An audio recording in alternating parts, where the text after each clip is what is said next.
வணக்கம் மக்களே. ஸோ நான் இன்னைக்கு எங்கே போயிட்டுருக்கேன் அப்படின்னா, நம்ம கன்னியாகுமரி மாவட்டத்தில் இரணியல்னு சொல்கிற இடத்துல இருக்கிற 1300 வருஷம் பழமையான சேரர் காலத்தில் கட்டப்பட்ட ஒரு அரண்மனைக்கு தான் போயிட்டுருக்கேன்.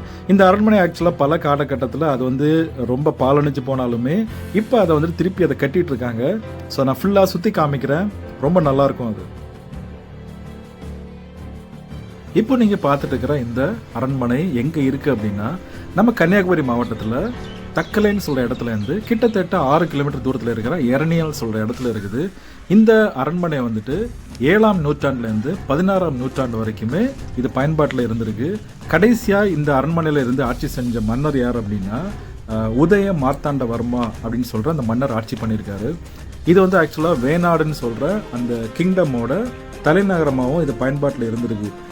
கடைசியாக வந்துட்டு இங்கே இருந்த தலைநகரத்தை தான் நம்ம பத்மநாபபுரம் பேலஸுக்கு 16ஆம் நூற்றாண்டுக்கு மேலே மாற்றிருக்காங்க. ஸோ அப்படிப்பட்ட பழமையான பல வரலாறு கொண்ட இந்த அரண்மனை தான் நீங்கள் இப்போ பார்த்துட்ருக்கீங்க. இது ஆக்சுவலாக நான் ஃபுல்லாகவே உங்களுக்கு சுற்றி காமிக்கிறேன். அது இல்லாமல் இந்த அரண்மனையில் 3 விதமான இடம் இருக்குது. படிப்புபுரம், குதிரை மாளிகை, வசந்த மண்டபம்னு சொல்கிற 3 இடம் இருக்குது. இப்போ நீங்கள் பார்க்குறது அந்த அரண்மனைக்கு உள்ளே இருக்கிற ஒரு சின்ன குளம்தான், அதுவுமே பாலடைஞ்சு தான் இருக்குது. நான் போய் காமிக்கிறேன் அது.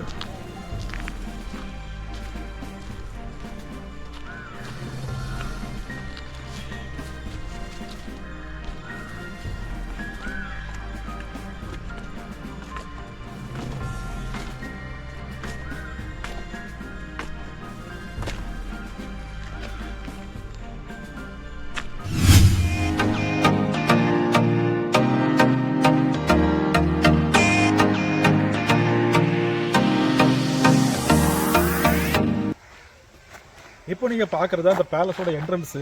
இதுதான் ஆக்சுவலாக என்னடானா, இப்போ வந்து அதை ரீகன்ஸ்ட்ரக்ட் பண்ணியிருக்காங்க. 1300 வருஷம் பழமையான அந்த பேலஸோட அதே டிசைனை வந்துட்டு இப்போ வந்துட்டு அவங்க புதுசு மாதிரி கட்டியிருக்காங்க.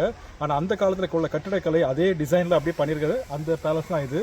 அதுக்கு பக்கத்தில் பார்த்தீங்கன்னா அந்த காலத்தில் உள்ள அந்த பழைய குளம் உள்ளே இருக்குது. அதை நான் ஃபுல்லாக காமிக்கிறேன் வாங்க.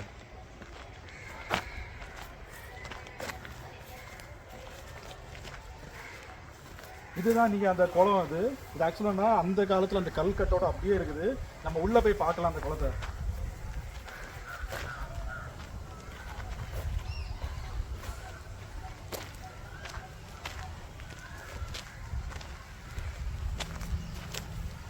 இங்கே நிறைய அந்த செங்கல்கள்லாம் நிறைய போட்டிருக்காங்க. அந்த 1300 வருஷம் பழமையான அந்த அரண்மனையில் வந்துட்டு இருந்த அந்த செங்கல்கள்லாம் இன்னுமே இருக்குது. இது பார்க்குறதுக்கே அந்த பாதியே சின்னதாக இருக்குது. ஸோ ஃபுல்லாக கூட்டி போட்டிருக்காங்க. ஸோ நம்ம இப்போ உள்ள காலத்துலலாம் பார்த்தீங்கன்னா ஒரு வித்தியாசமான கல் இருக்கும். பட் ஆனால் இது வந்துட்டு பார்த்தீங்கன்னா இந்த அதுலேயே பாதி கல் இது ஃபுல்லாகவே அந்த கல் தான் அது. அப்போ நம்ம அந்த குளத்துக்குள்ளே போகலாம்.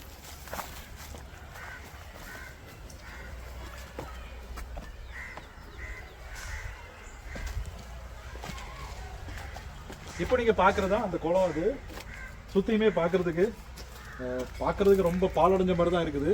பட் ஆனால் வந்துட்டு ரொம்ப வித்தியாசமாக இருக்கும். ஸோ இரணியல் பேலஸ்க்குள்ளாடி இருக்கிற குளத்தை பாருங்கள், ரொம்ப நல்லாயிருக்கும்.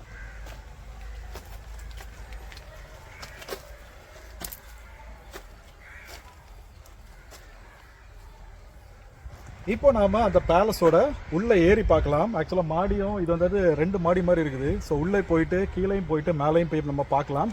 அங்கே உள்ளே போகலாம்.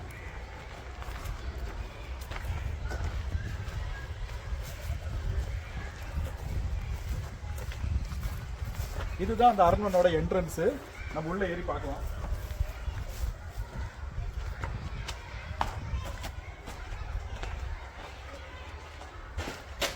உள்ளே வந்து மண்டபம் மாதிரி கட்டியிருக்காங்க. பட் ஆனால் அது இருட்டாக இருக்குது, லைட்டெல்லாம் இல்லாதனால. ஸோ எவ்வளோ தூரம் அதில் லைட் கிடைக்கும்னு தெரியல. பட் ஆனால் ரொம்ப டார்க்காக இருக்கும். இதுதான் அந்த மண்டபம் மாதிரி இருக்குது.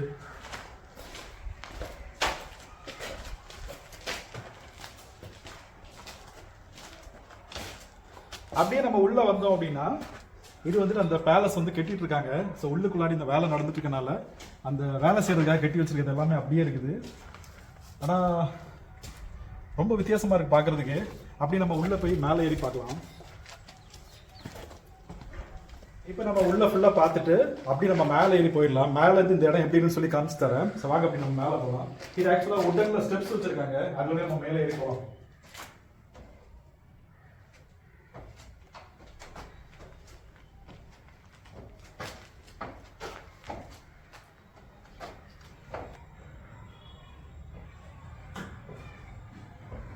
இங்கே பார்த்தீங்கன்னா மேலே வந்து பார்த்தீங்கன்னா ஃபுல்லாகவே நிறைய வுட் ஒர்க்கோட பண்ணி வச்சுருக்காங்க. வாங்க நான் காமிக்கிறேன். இங்கே மேலே பார்த்தீங்கன்னா அந்த காலத்தில் எப்படியெல்லாம் அந்த வுட் ஒர்க் இருந்துச்சோ அதே மாதிரி ஃபுல்லாகவே ஒர்க் அவுட் பண்ணி வச்சுருக்காங்க. அது இல்லாமல் பார்த்தீங்கன்னா இந்த விண்டோஸ் கூட ரொம்ப குட்டியாக இருக்கும். எல்லாமே வேலை நடந்துட்டு இருக்குது. இது அந்த விண்டோஸ் எல்லாமே. அது இல்லாமல் இந்த பக்கமே டோர் இருக்குது. இந்த டோர் பார்த்தீங்கன்னா இங்கேருந்து பார்த்தாச்சுன்னா அப்படி கீழே தெரியும்.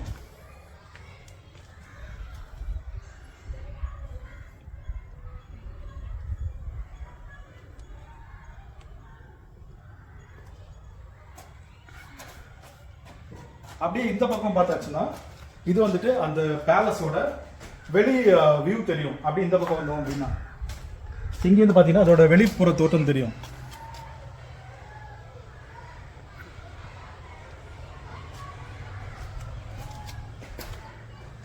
இப்போ அப்படியே நான் உங்களுக்கு ஃபுல்லாக அந்த பேலஸ்க்கு உள்ள அந்த மேல் மாடியை ஃபுல்லாக சுற்றி காமிக்கிறேன். வேலை நடந்துட்டு இருக்குது. ஸோ வாங்க உள்ள போய் பார்க்கலாம். அப்படியே இந்த மாதிரி நிறைய அந்த நம்ம ஹைட்டுக்கு ஏற்ற மாதிரியே வச்சிருக்காங்க அந்த வுட் ஒர்க் ஃபுல்லாகவே.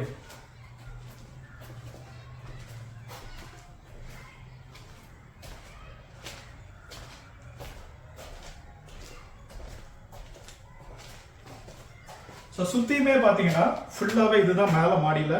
எங்கேருந்து பார்த்தாலுமே எல்லா இடமுமே அப்படியே தெரியும்.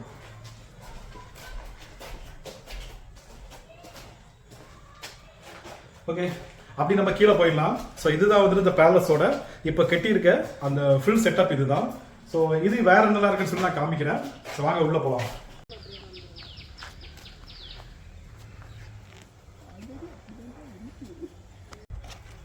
இப்போ நம்ம எங்கே போகிறோம் அப்படின்னா அந்த ராஜாவோட ஒரு பெட்ரூம் அந்த காலத்தில் இருந்துச்சுல்ல. ஸோ அது வந்து எப்படின்னா இப்போதைக்கு உள்ள அந்த ஃபுல் அந்த கிரானைட் கல்ல இருக்கிற மாதிரியே இருக்கும். நம்ம அதை பார்க்கலாம் வாங்க.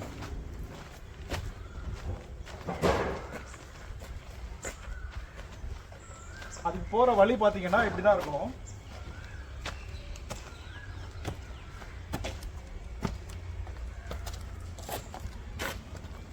இதில் ரெண்டு பக்கமே பார்த்தீங்கன்னா ஃபுல்லாகவே இருக்கிற மாதிரியான ஒரு செட்டப்பில் இருக்குது. இது ரூமாக இருந்துச்சா இல்லை மண்டபம் மாதிரி இருந்துச்சான்னு தெரியல. பட் ஆனால் வந்துட்டு உட்கார்றதுக்கான ஒரு இருக்கு மாதிரி தெரியுது.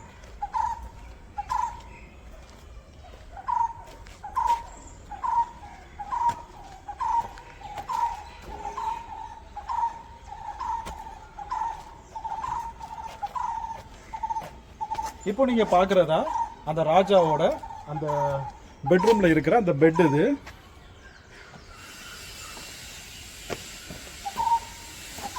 இதுதான் அந்த ராஜாவோட பெட். இந்த பழமையான அரண்மனையில் பராமரிப்பே இல்லாமல் இருந்த நிலையில் பல பொருட்களை வந்துட்டு களவாண்டு போயிட்டாங்க அப்படின்னு சொல்லி சொல்கிறாங்க. இந்த அரண்மனையில் 3 விதமான இடம் இருந்துச்சுல்ல. படிப்புறம், குதிரை மாளிகை, வசந்த மண்டபம். இப்போ நீங்கள் நம்ம போயிட்டுருக்க இடத்தோட பேர் தான் வசந்த மண்டபம்.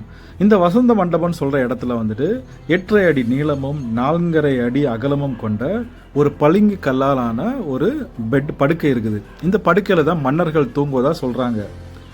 அது இல்லாமலும் இந்த அரண்மனையில் வந்துட்டு மேற்கு பக்கத்தில் மன்னராக பட்டம் சூட்டக்கூடிய எல்லா மன்னர்களுமே இந்த பள்ளி அறையில் சேரமனின் உடைவாளை வைத்து எனது கடைசி சொட்டு ரத்தம் இருக்கும் வரை நாட்டு மக்களை காப்பாற்றுவேன் என்று உறுதிமொழி எடுப்பார்கள்.